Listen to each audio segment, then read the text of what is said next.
What's up, Dragon Brood? We are back with day 4 of Crimson Vow previews. And this day is a little bit bigger than yesterday, but not necessarily a bunch of stuff we need to cover, but there are some good cards and big cards worth covering from what I can tell. So let's go take a look at those right now for day 3 of Innistrad Crimson Vow previews. Wait, why did I say day 3? It's day 4. It's day 4. I can't even keep track. Between COVID and these previews just rolling out, I don't know what day it is anymore. We're on day 4 of Crimson Vow previews. Let's go.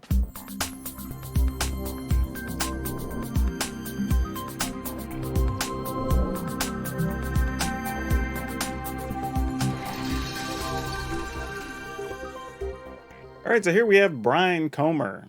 Comer? That's such a... Comer is the term. It just sounds weird.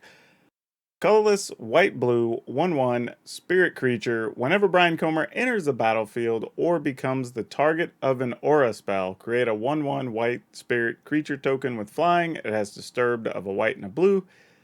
It enchants a creature on disturb. Whenever Brian bound gift enters the battlefield or enchanted creature becomes the target of an aura spell, create a 1/1. All right, so same thing as the front, just as an enchantment. This is an interesting one because you're going to get 2 creatures at a minimum, right? It's when it enters the battlefield or becomes a creature. It doesn't fly or anything, but if you just want another spirit, you basically play it, you get 2 spirits. Then you disturb it and you get an additional spirit while also putting this on something else that may end up getting more stuff. So it's starting to look like if we want to do spirits, the idea of doing spirits with enchantments could be a thing, and kind of leads us to a card we previewed, I think, on day 2 that actually wants you to play a bunch of enchantments to be able to get more spirits, and your spirits get bonuses. So we're starting to see that kind of a deck come together. So whether it's quality or not, who knows, but it at least is giving us those pieces that we can kind of see where this is going. All right, we have Ulvenwald Oddity. Trample. Green, 4/4. Trample, haste, creature, beast. And it has 5 green, transform Ulvenwald Oddity. On the backside, it becomes Ulvenwald Behemoth, which has some gnarly looking art. Beast Horror, trample, haste. Other creatures you control get +1/+1 and have trample and haste. And it is an 8/8 on the backside. Honestly, overall, this is a really good card. If you're looking for a card to replace some other things from older, we had, what's it called? The Beast that did all the crazy things or whatever last set or last standard, and that's gone. But this actually is really good in the sense that we have seen even more sweepers that will make an appearance probably in this new standard. This gives you another haste creature. We're actually getting close to being able to play nearly all haste Gruul if we wanted to, so that's a thing I'll probably build over the first few weeks. But this is actually pretty powerful because it has haste and trample. And it's a good mana sink late in the game, right? Your opponent doesn't do anything. You don't want to put anything else on the table. It's like, cool, I'll just turn this into an 8/8. And then it's its own wrecking crew by itself as an 8/8. Like, that's pretty big. And it gives your other creatures bonuses. So there's a lot to like on this card. I think you're going to actually see this get played quite a bit.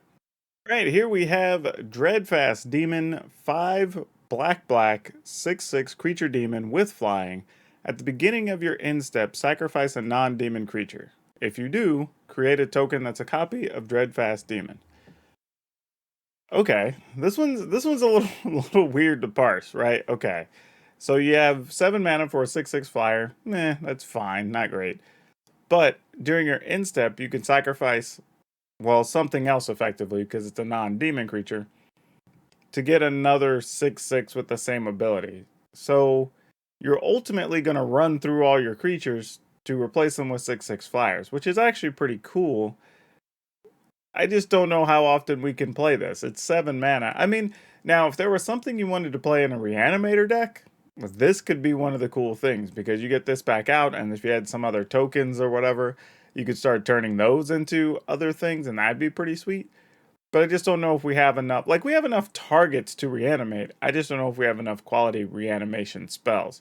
But if we do, this could be the home for this deck. Outside of that, this is maybe a one of in a few builds, but it's probably about it.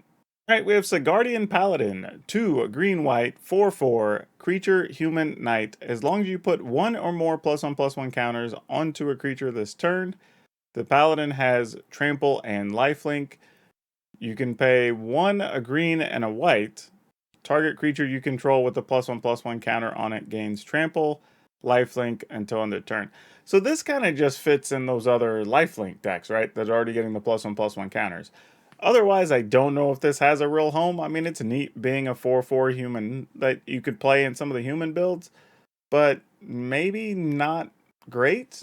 I mean, there is a space for it. I just don't know if the deck that can play it even really needs it, unfortunately.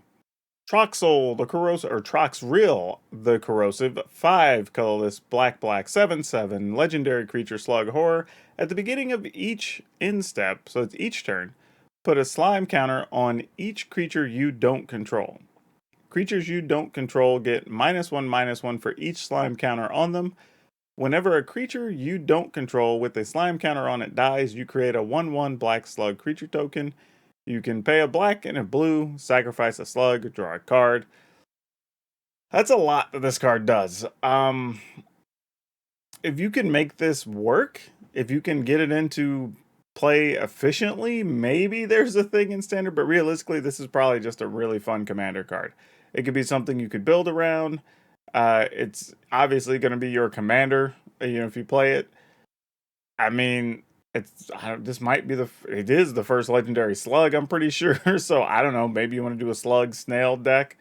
But yeah, outside of that, I don't think it has any real value in 60 card formats. Kessig Wolf Rider.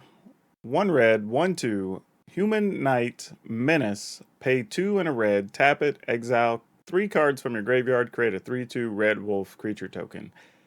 This card's kind of deceptively neat. It's a 1/2 for 1, so it's not great as far as that goes, but paying 3 to be able to get a 3/2 is pretty nice. And it says 3 cards, it doesn't say 3 creatures, so that's also cool. So this could be a quality card to draw late that didn't get dealt with. You start generating extra creatures your opponent has to deal with, it becomes a kind of a 1-card army over a couple of turns. So I could appreciate a card like this. I don't know where it's going to go in the end, but it's going to probably pop up somewhere. And it looks like that's it. Today was short and sweet. Not much was released on the Halloween episode. Doesn't surprise me though. Hey, if you like these, remember check out the other ones because I've been doing them every day. I'm going to try to continue doing them every day. Also, if you have a chance, if you'd be so kind, check out my new channel. The link's down in the description below if you want to check that out. I'll have a bunch of stuff going up this week over there as well. And remember, please, if you haven't, like, subscribe, share, all that wonderful stuff. And that's all I have for you for now. We'll see you next time.